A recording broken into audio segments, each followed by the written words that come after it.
Hey, what's up, everybody? Welcome to another edition of Established Run's NBA Injury Report Analysis Show. I'm Drew Dinkmeyer here with Mike Gallagher to walk you through tonight's 9-game slate in the association, a big Thursday slate as we move on from in-season tournament play. Mike, how are you feeling about a big Thursday slate? I'm a little overwhelmed. Yeah, it's a lot. I've got a big start on matchups for tomorrow already, which is nice. So now I'm ready to lock in. Going to start looking at minutes after this. But yeah, dug up all the injury info, listen to all the pressers and all that good stuff. Got a lot of good nuggets from the pressers. So happy to share with the peeps. Should be a pretty good show. It's always a good show. So yeah, feeling pretty good. And yeah, looking forward to the light weekend for sure. Yeah, Well, let's get into Sunday light weekend, I should say.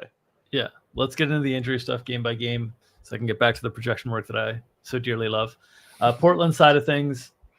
No real big notes here. We were surprised that they played their guys so heavily in the front end of a back or in the back-to-back set. Last time out, questionable tags on the G League guys, still without Ish Wainwright, Robert Williams, Anthony Simons. Any notes on the Portland side of things? No, the all important that they're not going to play their G League guys was the only availability thing. Because someone asked him about Baji, and I was like, all right, wasting my time here. But anyways, they're going to continue to start Kamani Kamara. That's nothing new. And it should be pretty strong. We're seeing Scoop play when the situation calls for it. More minutes. But this team's competitive. We saw them play a really tough game against the Bucks, and then they come out and beat the Pacers on a back-to-back. So a really nice win. Again, those minutes are so strong. Grant's playing a lot. Brogdon's playing a lot. Tough match against the Cavs here, but I think they maybe can hang around. Cavs side of the equation, no new notes here. Dean Wade ruled out still. Ty Jerome still out. Isaiah Mobley still out. Monty Bates on the G League, still away from the team in the G League. Any notes on the Cavs? Nope, same thing.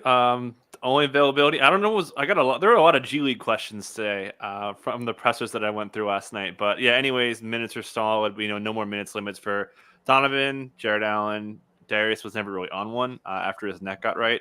And then the question is who's their last man in? We've seen it be mostly Craig Porter Jr., but he's kind of lost some minutes a little bit here.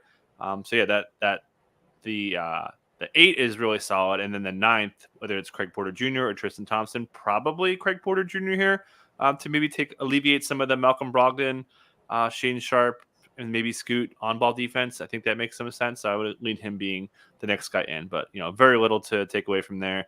Their defense has been okay. They actually were able to limit the Pacers. It's been their offense has been struggling. They're dead last in offense. Against a really good Cavs defense, it's getting better. Should be a little bit more of a defensive game than we're used to with the Blazers over the last couple years. All right, Charlotte and Brooklyn on the Charlotte side, still without LaMelo Ball with that right ankle issue. No Cody Martin, no Frank Ntilikina, no Nick Richards. Still in concussion protocol for Nick Richards. That's concerning. Mm-hmm. And then Brandon Miller listed questionable with a left ankle sprain. What are your notes on the Hornets? Yeah, we saw Brandon Miller again in the first half. 2 Madison Square Garden games, 2 left ankle sprains in the first half. He was able to return this time, unfortunately, unlike the last time when we had it over on him. But yeah, we'll see. Anytime you re-aggravate an ankle sprain, you're probably a little less likely to play. Again, pretty minor one when the first one looked pretty bad. And he only missed, I think, a game. So decent chance he returns. Would expect no minutes limit. Certainly we'll get the start with Terry Rozier. Miles Bridges is locked and loaded. Gordon Hayward and Mark Williams, that would be their starting unit. Certainly PJ would play quote-unquote starters minutes. And then Ish Smith getting the non-Roziers with a little bit of overlap. JT Thorpe filling in for some front court minutes. That's your 8. Little bit of Bryce McGowan's after that. And that's kind of where we're at. So if Miller did happen to miss, I think they would just go jumbo here. I think they would just run Gordon Hayward at the 2, start PJ, put Miles at the 3, which they've done a lot of over the last couple years. Certainly some with even different situation with players. But yeah, I think that's kind of how it would go. But again, I think Miller's going to be out there. All right. On the Brooklyn side of things, Dennis Smith Jr. was listed questionable. He's been downgraded to out. They will get Cam Thomas back tonight. He's listed probable, still without Ben Simmons. What are your notes here on the Brooklyn Nets? And what kind of return should we expect from Cam Thomas, who was the story of the first 2 weeks of the season for Brooklyn? Yeah, he is going to be on a minutes limit. Brian Lewis, one of their beat reporters, had mentioned that a source told him he will be on a minutes limit. The question is how much? Pretty severe ankle sprain here. So, yeah, ankle sprains, they don't have the ramp-up period that a hamstring, a groin, a calf, etc. They could be thrown into the fire a little bit more because the re-aggravation rate isn't as bad. So we got him at 26 minutes now. We would be moving him up if he starts. I don't think it's crazy for him to come off the bench. to kind of keep the continuity of that first unit there. So something to watch. If he came out, I think it would be Dorian Finney-Smith moving back and being more of a center behind Nick Claxton, who's playing great, leading the NBA in block rate. Nick Claxton is this new drop coverage that they've been playing, which we've been talking about, could really boost his blocks. He's been really aggressive offensively. Pretty good start for Nick Claxton after some injuries. Just wanted to shout him out. And of course, Spencer Dinwiddie could sacrifice here. We saw his on-ball role get cut big time when Cam Thomas, the guy who dominates drives, dominates pull-up shooting, could really cut into the ball handlers. And we talked about this too. The divide these minutes up quote that I kept saying all the time after the first week of the season. Are we back there now? Because we saw them miss Claxton, Cam Johnson, and then basically when they came back, they lost Ben Simmons and Cam Thomas here. So how is he going to divide the minutes? Really tough minutes projection. I haven't got there yet. That's one of my first things after the show to check out. There's some minute stealing concerns here for a lot of guys. Royce O'Neal also popped up on the injury report about 15 minutes ago. Nets PR mentioned he's, I believe, a hip contusion. So it should be fine. It got talked up glowingly after the game by Jacques Vaughn. So would expect him to play. Late Q tags are a concern, but it's just a contusion. So I think he can probably play through it. Yeah.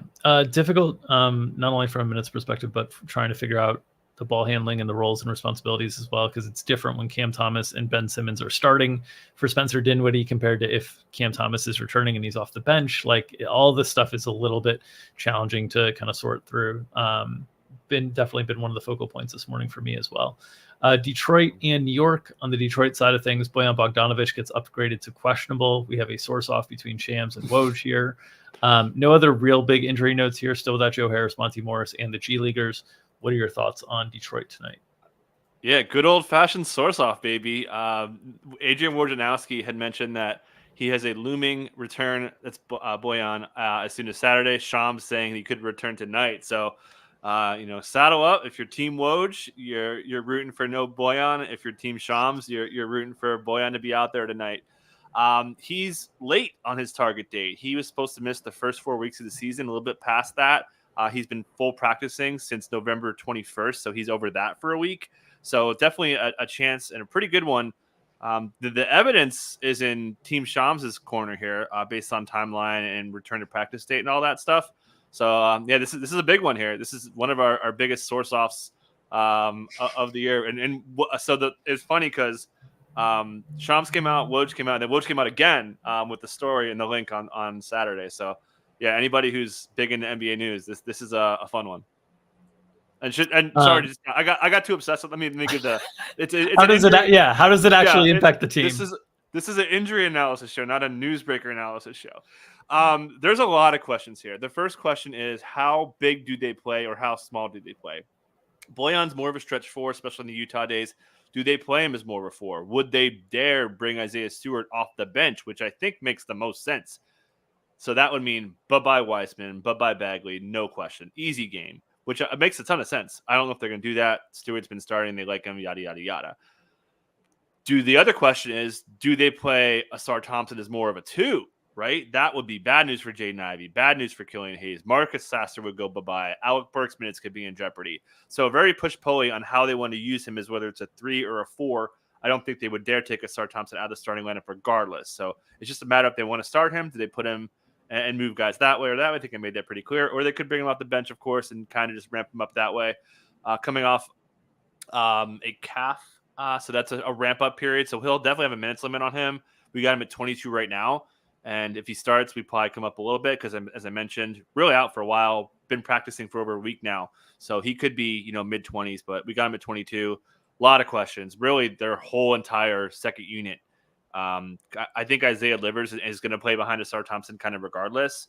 And then, it just depends on where they want to slot him. New coach as well. We have no idea how they're going to view him positionally.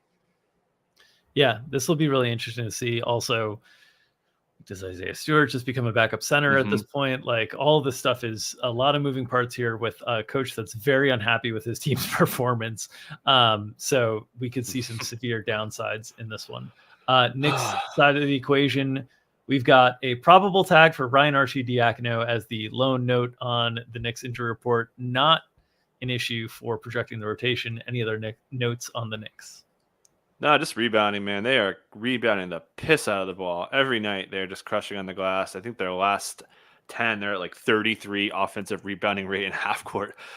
Just Mitch just completely smashing. Hartenstein's been pretty good as well on the glass. They're playing great. Their offense has really risen over the last few, aided by the schedule for sure. But yeah, locked and loaded. I'm really pissed. I flag planted the wrong Nick on the last show that I did. I planted Brunson, and I wish I planted Randall. The Hornets just trapped Brunson just to give myself some excuses. I'm allowed to be wrong, anyways. But we know this rotation kind of in and out. We'll see if Quentin Grimes lost minutes because of this blitz. Because they were blitzing him so much, they wanted more handling out there, and it led to Emmanuel Quickly getting a little more playing time than usual and a lot of shots. Because again, he was playing 4-on-3 out there basically when the way they were trapping Brunson. So expect that to change. Pistons don't trap a lot. They're actually terrible at it. I think that the ball handler is in a really good spot. And a game that's probably going to be a blowout, huge spread here. Indiana and Miami on the Indiana side. Questionable tag on TJ McConnell and Isaiah Jackson. They're without Jalen Smith already, so the center position could be getting thin in the backup spot there against Miami. G League guys all listed questionable as well. What are your notes on the Pacers? Well, G League, a big theme here today, Dink. We talked about players who are not playing for the G League with the Billups quotes and the Bickerstaff quotes. Are you ready to get an upgrade for Oscar Tshiebwe? Because he is going to travel to Miami with the Pacers, which now is a pretty big indication. He's a front court guy. Mentioned Jalen Smith's out. Isaiah Jackson listed questionable with a. He's listed with. Do you have that? He's listed with something. Yep, he's listed with an upper respiratory infection. Yeah, that sounds troubling, right? And the beat writers were kind of phrasing it, asking a lot of questions about their front court depth and Jarris Walker and his availability to be ready to play. So I think Jackson misses this game. We're not going to have him projected that way, but I think we're going to get Jarris Walker as a backup 5 here for really the first opportunity for him. So I'd like to see him capitalize and do some work. Besides that, I think it's pretty straightforward. We'll see what's up with McConnell. He does not have a history of hamstring injuries, so we'll see. Not in a back-to-back. They're in the Miami. They get Miami again. I just Miami a lot of times. They get him today, and then they're again on Saturday. So we'll see. Don't have a great read on that one. Hamstring, always exercising caution, though. Do you think this impacts Miles Turner's ceiling and floor from a minutes perspective, or do you think Walker will just be kind of given the leftover center minutes that were there for Jackson and Jalen Smith before? I think it would help. I mean, if they're not willing to play Jarris at all, and they're playing him because of injury, that you'd think that would have to help them. They're 9-7. They're playing against a good Miami team, that's probably going to want to try to attack the paint on them a little bit, especially with really just Duncan Robinson and not a lot of shooting. So, yeah. I think this really helps Miles Turner. Matchup's not good, but I think it does help his ceiling case a lot. All right, Miami side of things, a full injury report for Miami as usual. Available tags for Bam Adebayo, Haywood Highsmith, and Duncan Robinson. Out tags for Tyler Hero, RJ Hampton, and Drew Smith, and the dreaded questionable tag for Jimmy Butler. So what are your impressions on the Miami injury report today? Yeah, we got pretty much everyone except Jimmy good to go. Everyone upgraded available besides Jimmy on the 130 injury report. Thank you, Miami. You're so sweet with injury reporting. But Jimmy, we don't know. Got a little bit closer. It sounded like he had an outside chance to play in the last game. We saw him roll his ankle. Did return from his ankle injury last week, and then has missed time since. Pretty standard for a tough guy like Jimmy. But he wanted to play in this game, right? In-season tournament game, yada, yada, yada. So probably game time. Don't have a great read on it. They've been pretty cautious with Jimmy during the regular season. They're playing pretty good ball. So, yeah, probably game time. The intention to play, we may get that. And then obviously if he doesn't play, probably going with that same Richardson starting lineup. Highsmith should be back in the starting lineup as well. He's back after missing a game from a above his tailbone was what it was referred to, which I think is a sacrum. But it sounds like he's back and should be pretty full. Yeah, it's now referred to as a lower back contusion on the injury report officially. Atlanta and San Antonio side of things. Atlanta going to be without Jalen Johnson for a while. Otherwise, the injury report is clean here. What are your notes on the Hawks? Nothing. Just they're going to miss Jalen Johnson for a bit. Rotation's been pretty tight. As we mentioned, Wes Matthews is kind of in the mix. I mentioned that he could be a guy that's running even or ahead of AJ Griffin because of that first back-to-back that's kind of held up here. DeAndre Hunter, you may see his minutes were light. He dislocated his finger, which he's done before. And he came back and, impacted the game a little bit. But, yeah, he'll be out there. So the starting lineup's going to play a pretty good bit. We did not get the coveted overlap that I was begging for with Clint Capella and Okongwu. there. But yeah, rotation's locked and loaded. Bogdan's minutes are pretty solid. They're running it real tight here.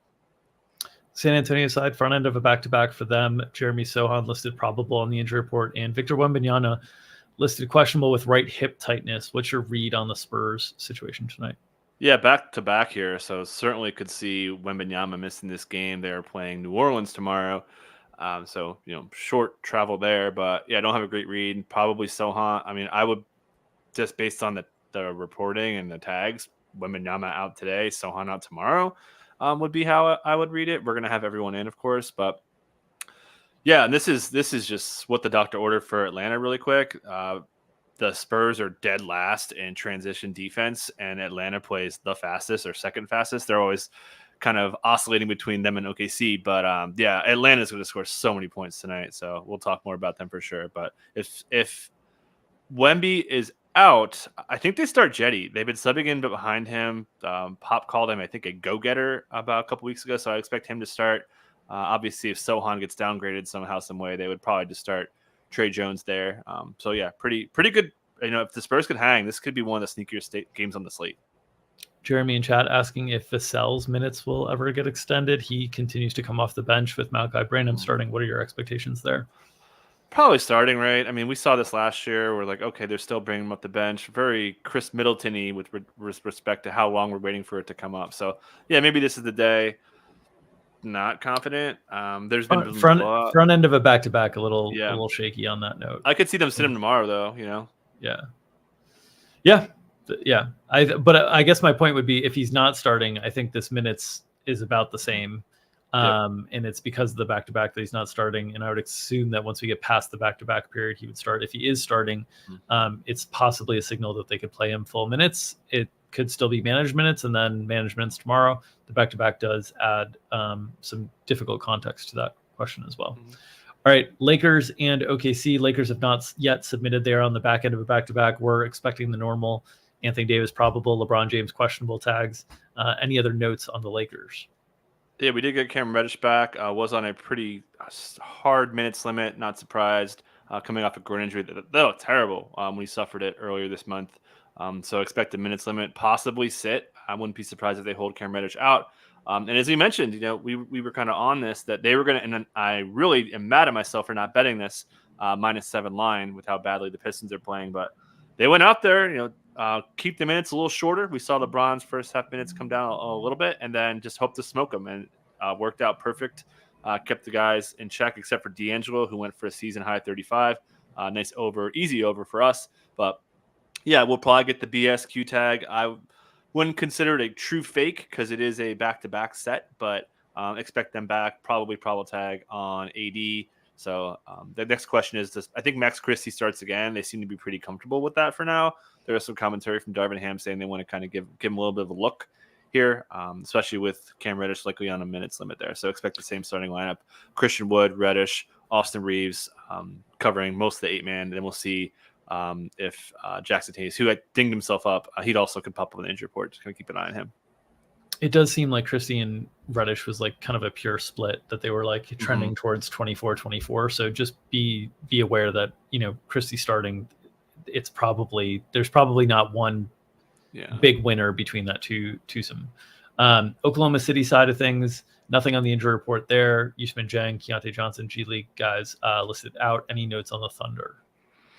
No, just the old Josh Giddey stuff. There was some reporting from Newport Beach, Orange County about, I'm not even going to get into it. I'm sure you guys all know, but kind of keep an eye on that. Hasn't been playing great. Rotation should be pretty much solid. We know the starting lineup: Cason Wallace, Isaiah Joe, Jay Will, and then Aaron Wiggins kind of carving in. We talk about this a little bit. We thought there'd be a little bit more Kenrich Williams in the last game with the size, but Aaron Wiggins still got out there, and he actually got a post-game interview, which was a little bit surprising when I was listening. Okay, didn't expect to see that, but anyways, yeah, expect that rotation. Should be pretty strong minutes here. Dort will definitely get the LeBron assignment, and then Chet AD could be pretty fun. Milwaukee and Chicago. On the Milwaukee side, no Pat Connaughton, no Jay Crowder, and then also without the G League guys. No listings for Dame or Giannis or Middleton, so that's good on that front. What are your expectations on the absence of Connaughton and how that impacts things for the Bucks? Yeah, Andre Jackson, next man up. Got some pretty good commentary. Possibly a guy who could sneak in there without. There was some quotes from Adrian Griffin saying that he is a good defender and can help their transition offense. Blah blah blah blah blah. So I think he's the next man in. Certainly, this helps a lot of Bobby Portis overlap. I would expect him to play a bunch here. So Marchand Beauchamp, I may have buried lead. Beauchamp's minutes will go up, but I would expect. Andre Jackson to fill in a bigger role. It certainly helps the ceiling case for some of the other guys. Middleton was, I thought he'd be capped a little bit more. We saw him have the really, really long 20.5-minute cap that went off, but now they're back down again to 23. They kind of subbed him in, subbed him out to make sure he would close and had some, pretty big plays down the stretch. So expect, mid-20s minutes again, returning from the Achilles tendonitis. And I should mention Malik Beasley's minutes are way safer. Okay. Chicago side of things, Alex Caruso listed questionable along with DeMar DeRozan and Zach LaVine. Pretty full injury report here. Obviously, not a particularly great matchup in terms of trying to win the game, although Milwaukee's defense has struggled of late. What are your expectations for these 3 Q tags for the Bulls? Yeah, so let's start with Zach LaVine. And we've seen this Q tag. We talked about it last time that he was listed probable, missed a game with that probable tag, and then has got questionable since.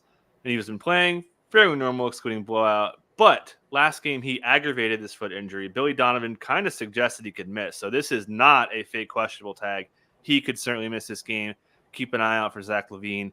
Alex Caruso aggravated his foot injury 2 games ago now. So again, another aggravation. He is apparently not starting. Billy Donovan says it is not good for him to start. He said he'd rather have that defensive punch in the second unit. So fully expecting Patrick Williams to start, who played pretty well the last game. Then DeMar, illness, don't really have much to say. So they could be really gutted. If they're all out, I guess it would be Kobe, Ayo Dosunmu, Torrey Craig, Patrick Williams, and Vooch. I feel it's got to be that, but they might it has to be that, right? Maybe it has to be that. It has to be that. And then the second unit would be Javon Carter. Probably see Julian Phillips. They'd probably have to play Dalen Terry, and then Hacker Drummond back out there after getting hacked. And Billy Donovan said he felt bad for him for being hacked and shooting 1 for 6. The Boston Celtics are happy with that, though. Yeah. Utah and Minnesota. Utah on the second night of back-to-back. They have not submitted their injury report yet. They actually just did. Oh, did they? Okay. What's the update on Utah? Yeah, same. Those Q tags are back for Jordan Clarkson and Kelly Olynyk. Just like yesterday, they got upgraded to probable midday. So, yeah, we talked about this. It seemed like Clarkson was going to play. He was moving pretty well at shoot around according to Tony Jones, which allowed us to bet no Keontae George under, which hit really easily.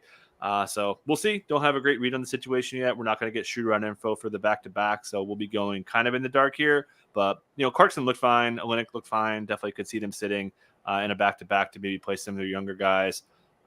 Road game, so I doubt that they're going to have the G League guys they've been listing out. So it could be a tighter rotation. Chris Dunn also out for personal reasons too. So they could have the same rotation. Are they going to start Walker Kessler? The minutes limit's gone. We saw him have that 21 to 26 minute limit 2 games ago. Comes back up, hits 26 on the nose, comes back, gets 28. He's starting to ice out Omer Yurtseven. So we'll see if maybe they start him now. I think so. Yeah, it's time. He played really well. He played really well in the fourth quarter when they made kind of like a half ditch effort to get back into the game late. It feels like it's time to move him into the starting lineup. 100% agree, and I mean they need it. A revenge game against the Wolves. So I think he starts, and then the starting lineup should be this. If Clarkson's out and Chris Dunn's out, I guess they would go to Talen Horton-Tucker in the spot because they've been playing Sexton behind Keontae George. Wouldn't be surprised if it's Ochai Agbaji and they kind of go that way. So, but I think it would be THT because THT was subbing in behind Dunn when Clarkson was out. That was their shooting guard rotation. So I would lean THT starting. All right, Minnesota side of things, still without Jaden McDaniels. Now Anthony Edwards doubtful with the right hip pointer. What's your expectation for how Minnesota handles the likely absence of Anthony Edwards? Yeah, the original ETR NBA my guy. We were really big into Troy Brown in the bubble. He's going to be out there, and I think he's going to start. Had some really big shots for them down the stretch. Oh, my computer's going slow here. Let me close some windows out. Still got me? Yep. Okay. Yeah, so we should see Troy Brown in the starting lineup. and that'll obviously help Shake Milton stay in the second unit, among other guys. Sorry, gotta shut some windows down here in a second. But yeah, so it'll be Troy, assuming it's not a serious injury, just the hip pointer. He was able to kind of play through it here. And we know Anthony Edwards, don't forget, he was ruled out like last year. Remember, he hurt his knee and he got ruled out and he came back in. So he's a pretty tough guy. So maybe a teensy bit of skepticism on the doubtful tag, but Troy definitely benefits. We'll see if they go bigger here. We know that Chris Finch had mentioned he was almost close to closing with Naz Reid, Gobert, and Kat. So keep an eye on that. Nas minutes are way secure, and then really, slow-mo minutes could come up here, but yeah, it could be pretty tight.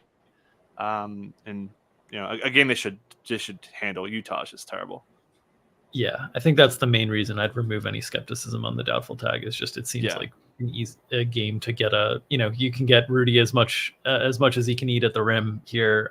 Get Kat a game to show off their skills and let Ant kind of rest up. Last game of the slate to talk through the Clippers and the Warriors. On the Clippers side, they are on the second night of back-to-back. They have not filed an injury report yet. They've Kawhi's played every game but one so far this year, I think. So they've had guys playing through all these back-to-backs. We kept waiting for stuff, so we'll see. Norm Powell got dinged up at the end of the game yesterday. I guess that's the big injury to talk about. What are your notes on the Clippers? Yeah, Kobe. I'm sorry. No, yeah, it was Kobe Brown. Kobe Brown fell into Norm's knee, and it looked bad. Hyperextension on the medial side didn't look good. So I think he was limping after the game. So I think Norm's gonna miss. And then, as I kind of mentioned there, Kobe Brown took PJ Tucker's minutes. PJ Tucker DNP-CD yesterday. Quite interesting there. Said something. 28 after. Maybe we'll get the. That could be a front end of a back-to-back thing as well for PJ Tucker. Yeah, it's not it. It's possible that it's a thing, but it also could be a thing. Like the matchup against Golden State is much more one for PJ Tucker to play than the matchup against Sacramento if they were choosing between the two. Makes sense. And then if it probably brings Bones Highland in, we saw Bones as kind of the last man out here, so I think he can benefit. Kobe Brown's he's listed as a guard. He's more of a 3-4. But I think they would bring Bones in if Norm missed this one, and yeah, I think he's going to, with the fact that it looked terrible. And I hope it's not season ending because he limped out on his own, or multiple week kind of injury, I should say. But it seems like he's going to miss this game. So, my other note here is just front end of back to back.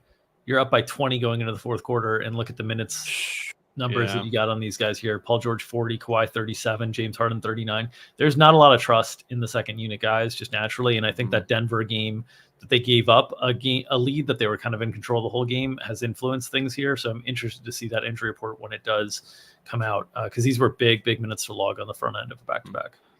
Should just mention James Harden. He played probably his best game as a Clipper, kind of no doubt. Was way more in control offensively, had his jumper working. I didn't look up the stats, but his drives were up for sure from where he was. And then Terrence Mann, I mentioned he was going to probably play a lot for defense, and he kind of did. So I think Terrence Mann's minutes are really secure, especially today. He's going to be on Steph duty.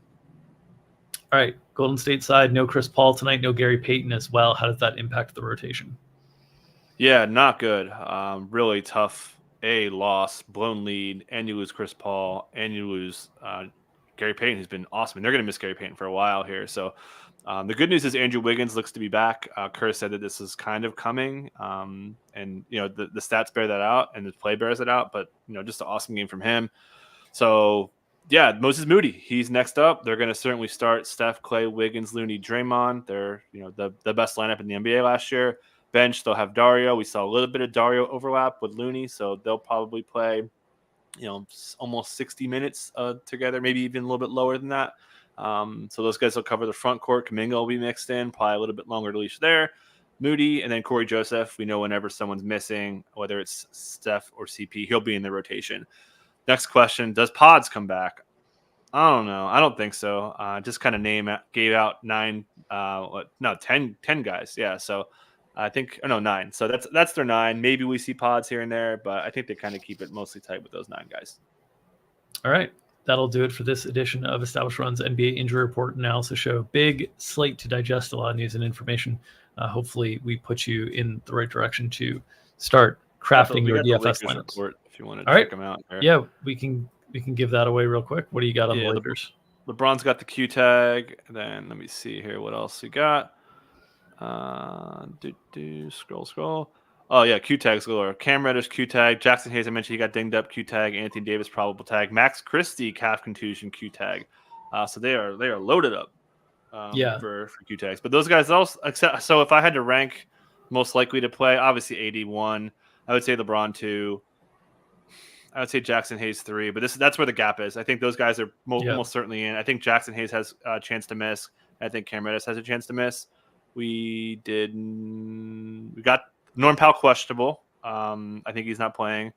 And that's it. Yeah. All right. Cool. So that'll do it for this edition of Established Run's NBA Injury Report Analysis Show. As always, if you enjoy the content that we're providing here, please subscribe to our YouTube channel, get notifications whenever we go live. And if you're interested in checking out some of our paid content, you can go to establishedrun.com/subscribe-NBA for more information about our props package, our in-season DFS package that will come with 5 live shows a week, 3 editions of Mike Gallagher's matchups column, 6 editions of top plays, and 7 days a week, when there are 7 days of basketball, of games of projections. This Sunday there will be none, so look forward to that. As always, if you're interested in the props package, please read the FAQ before considering subscription. It's really important that you understand what you're getting into in the props game. It's a challenging game environment. It's difficult to get props, but we have a package that serves people who are able to get those props, and if they are able to, they get a lot of value out of it. So make sure you check it out there. If you are enjoying this free content, we'd love for you to consider helping us feed that algorithm by pressing firmly, holding down, caressing gently, or smashing that like button, whichever works for you. Make sure to hit that like button. It helps feed the algorithm, which helps feed our families and allows us to feed you the NBA injury information analysis you need to set your DFS lineups, make your spread bets, your prop bets, or your season-long lineups as well. So smash that like button, feed that algorithm. Nom, nom, nom, nom, nom. We'll see you tomorrow. Take care, everybody.